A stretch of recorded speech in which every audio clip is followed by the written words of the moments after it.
না, ওই নবীর উম্মত তোমার খুশি না বেজা। সকলে কোন আলহামদুলিল্লাহ। আলহামদুলিল্লাহ। আরো শুকরিয়া আদায় করি আল্লাহ পাক আমাদেরকে আল্লাহর ওলিদের কদমে রেখেছেন। কথা কোন ঠিক কিনা? গভীর মনোযোগ। সময় খুব কম, অল্প সময়ের ভিতরে মূল্যবান কিছু কথা বলেই বিদায় হয়ে যাব। আল্লাহর ওলিরা জিন্দা না মরা? ওলিদের খবর আসেনি? এই আশিকান জাকিরান বহু দূর দূরান্ত থেকে এসেছেন আল্লাহর ওলির দরবারে। দনকুরাবাসী আপনাদের ভাগ্য ভালো। এই দনকুরার জমিনে আল্লামা পীর রুহুল আমিন চিশতি সাহেব হাজার হাজার মানুষদের একটা নিয়ামতের দরবার খুলেছেন। কথা বলেন ঠিক কিনা?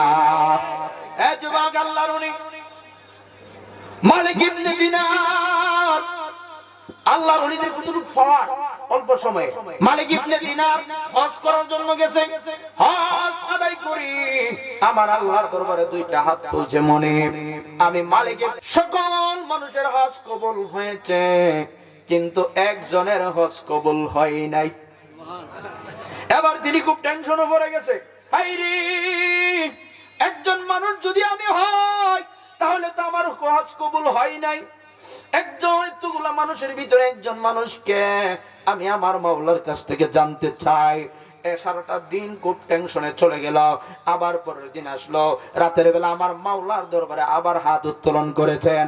এমনই আল্লাহ সকলের হজ কবুল হয়েছে, একজনের হজ কবুল হয় নাই। ওই ব্যক্তিটাকে আমি মালিক ইবনে দিনার জানতে চাই। ঠিক করে মেরে কন্যা সুবহানাল্লাহ। আল্লাহু আকবার। আল্লাহর ওলিরা আল্লাহর সাথে কথা বলার ক্ষমতা আছে না নাই? আরো জোরে কোন আছে না নাই? এই বাংলার জমিনে ইসলাম এমনি আছে নাই? ইসলাম ধর্ম এসেছেন আল্লাহর ওলিদের ছেলে। কথা কোন ঠিক কিনা? যদি আল্লাহর ওলিরা না আসতো তাহলে আপনার আমার বাপদাদার নাম থাকতো হরণ্ড, সরণ্ড, মরণ্ড। কথা কোন ঠিক কিনা? কিন্তু আল্লাহর ওলিদের উসিলায় আজকের এই দনকুরার জমিনে শত শত হাজার হাজার গরু কুরবান হয়। কথা কোন ঠিক কিনা?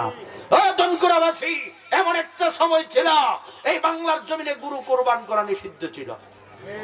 ঠিক কিনা? আজকে মুলুবিরা দাওয়াত দিলে কই গরুর গোশত ছাড়া খায় না, কই পোল্ট্রি মুরগ মানে ওহাবি মুরগ খায় না, এরকম আছে না? কই গরুর গোশত খায়। আরে মুলুবি গরুর গোশত কারো ছিল পাইছ? এবলা তাদের মাজারা যাইতে কো শিরিক। কইনি কইনি আমাদেরকে প্রত্যেকটা ওয়াজে আপনার ফেসবুকে কোন, ইউটিউবে কোন, আপনার টিকটকে কোন, আমাদেরকে মাজার পূজারি কয়ে গেলা। ঠিক কথা কোন ঠিক কিনা? তাইলে যারা আমাদেরকে মাজার পূজারি কয়ে গেল, আমরা কি আসলে মাজার পূজারি? হ্যাঁ, তারাই মাজার পূজারি। কথা কোন ঠিক কিনা? এরা পূজা দিয়া কইছে যে আলহামদুলিল্লাহ আমরা যে পূজাতে আইছি প্রসাদটা যে খাইতাম পারছি। কইনা নাউজুবিল্লাহ। তাহলে পৃথিবীর জাতি মুসলিম জাতিরা তারা জেনে গেছে কারা মাজার পূজারি, আমরা নাকি তোমরা। কথা কোন ঠিক কিনা? আমরা মাজারে গিয়ে আমার আল্লাহর কালাম তেলাওয়াত করি, ঠিক কিনা? এ যুবক, মালিক ইবনে দিনার আমার আল্লাহর কাছে সংবাদ চাইলো। আল্লাহ, লোকটা কে? লোকটা কারণ কি? লোকের কি নাম? আমার আল্লাহ ডাকতে কয়, এরে বন্ধু মুহাম্মদ হারুন সমরকন্দি।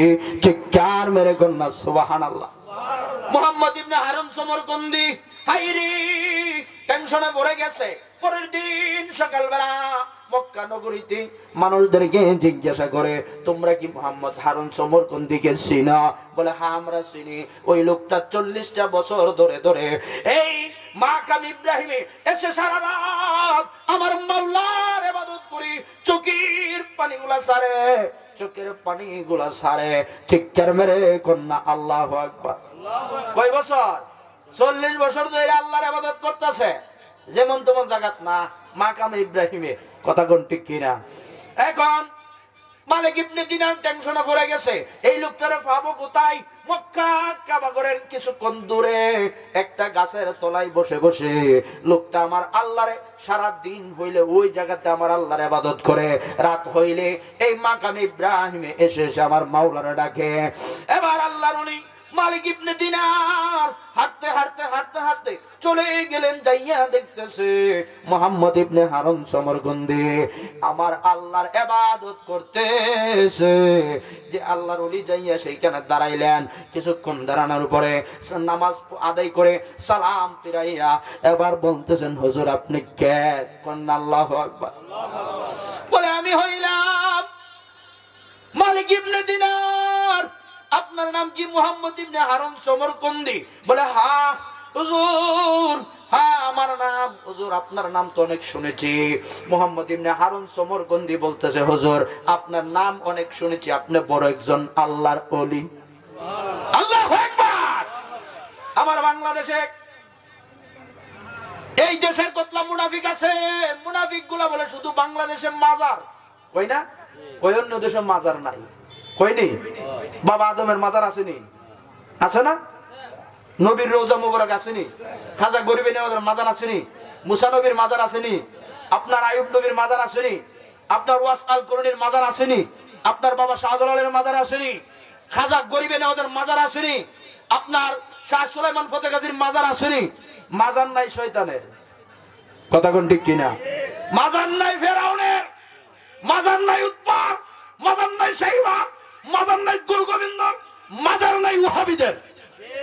রাস্তা কোন ঠিক কিনা? মাজার আছে আল্লাহর ওলিদের। গভীর মনোযোগ যুবক, এখন আমাদেরকে মাজার পূজারি কইয়া গাইলা।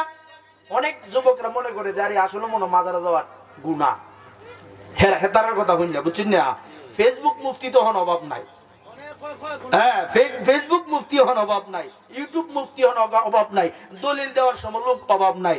যে আপনি ফেরো ভাড়া দিলে কুলবুসুরা বাড়িত না, কথা কোন ঠিক কিনা? এবার আল্লাহর ওলি ডাকতে কয়, আপনার এই অবস্থা কেন?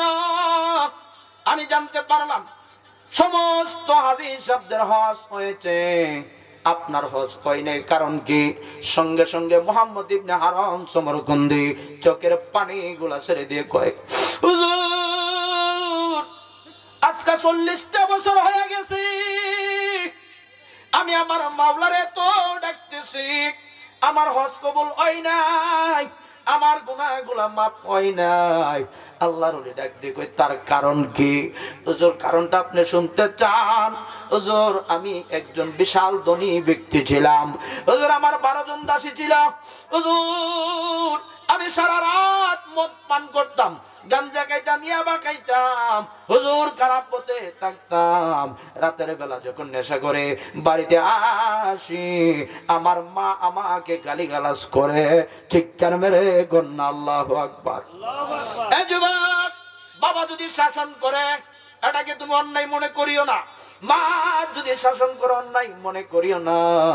আজকে এই দনকুরার জমিনে হাজার হাজার মানুষ আসতেছে, পীর মুফতি পীর মাওলানা রুহুল আমিন চিশতি সাহেবের হাজার হাজার মুরিদান। ওনাকে জিজ্ঞাসা করলে কি বলবে? যে ও জালালি সাহেব, আমি পীর হয়েছে আমার মায়ের দোয়া, কথা বলেন ঠিক কিনা? মার দোয়া আল্লাহর ওলি হওয়া যায় কি যায় না? ডাকতে কই, হুজুর আমার মা আমাকে গালিগালাজ করতেছে, আমি নেশাগ্রস্ত অবস্থায় বাড়িতে আসলাম, ওই রাতটা ছিল শবে বরাত। আল্লাহু আকবার। দেখছেন নি কতটুকু নিকৃষ্ট? শবে বরাত, ওই শবে বরাত্রেও মদ পান করে বাড়িতে এসে, তাইলে লোকটা বালা না খারাপ?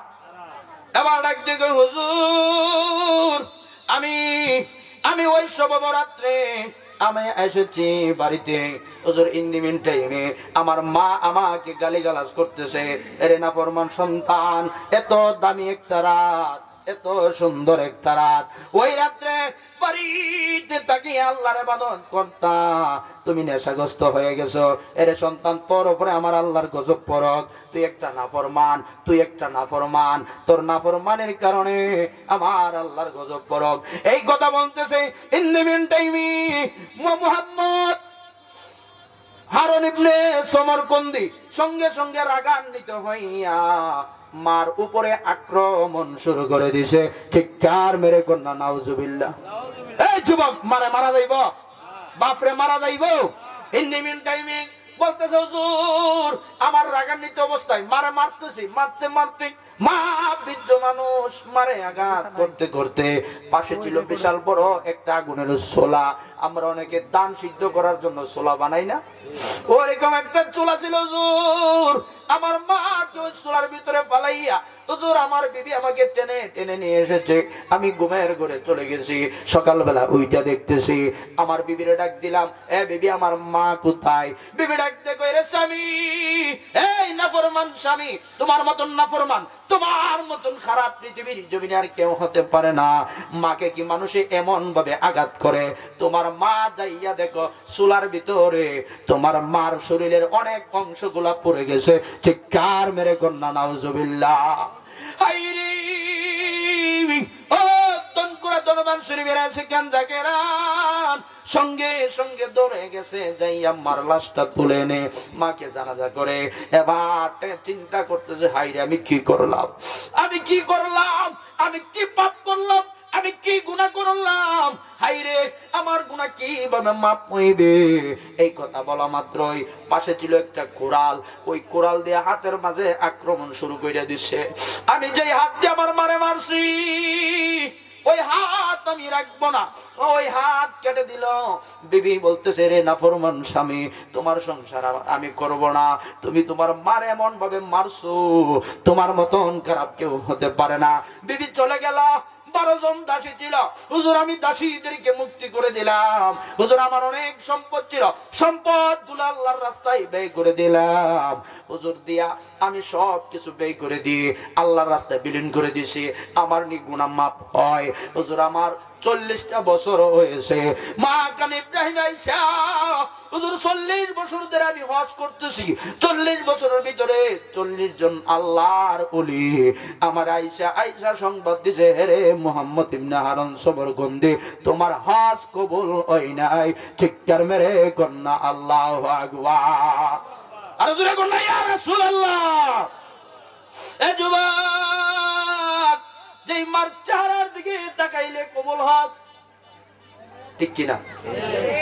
একটা ফলক দিলে একটা হজ, 10টা ফলক দিলে, চোখের পাতি দিলে, মার চেহারার দিকে মায়ার দৃষ্টিতে 10টা হজ। সাহাবীরা কই, ইয়া রাসূলুল্লাহ, আমি যদি 100 বার তাকাই, আমার মার চেহারার দিকে তাকাই, এভাবে আমি পলক দেই, আমার রাসূল বলেন 100টা হজ তোমার আমলনামায় লেখা হয়ে যাবে। আল্লাহু আকবার কন্যা।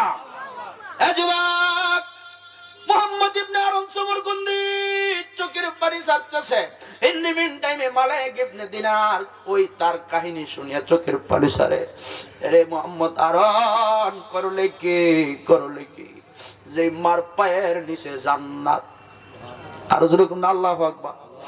মা তুমি কেমন আছো ছোট্ট মাটির ঘরে, তোমার কথা হৃদয় মাঝে পড়ছে বারে বারে। বাবা তুমি কেমন আছো ছোট্ট মাটির ঘরে, তোমার কথা হৃদয় মাঝে পড়ছে বারে বারে। বাবা গো বাবা, মা গো মা, এই সেই ঘর, এই সেই খাট, বিছানার পাশে আছে পানের বাটা, চশমাটা পরে আছে পাশে, শুধু মানে চিৎকার মেরে কন্যা আল্লাহু আকবার। এ যুবক, তাহলে মার সাথে বাবার সাথে বেয়াদবি করা যাইব? আপনি মার সঙ্গে বাবার সঙ্গে বেয়াদবি করলে আপনি যতই হজ করেন একটা হজ কবুল হবে না, যতই নামাজ পড়েন কাজ হবে না, যতই তাসবিহ পড়েন কাজ হবে না, যতই রোজা রাখেন কাজ হবে না, যতই কোরআন তেলাওয়াত করেন কাজ হবে না। এ তনকুরা শিখেন জাকেরান মুহব্বি বাবা, যতই আপনি মা বাবার সাথে বেয়াদবি করে যদি আপনি গরু নিয়াদন করার জমিনে আসেন, ওই গরু খাওয়া আপনার জন্য কাজ হবে না। কথা কোন ঠিক কিনা? আর জোরে কোন ঠিক কিনা? তাহলে আল্লাহর ওলিদের কাছে যাইতে এবং ওলি হইতে গেলে মা বাবার খেদমত লাগবে। কথা কোন ঠিক কিনা? নারী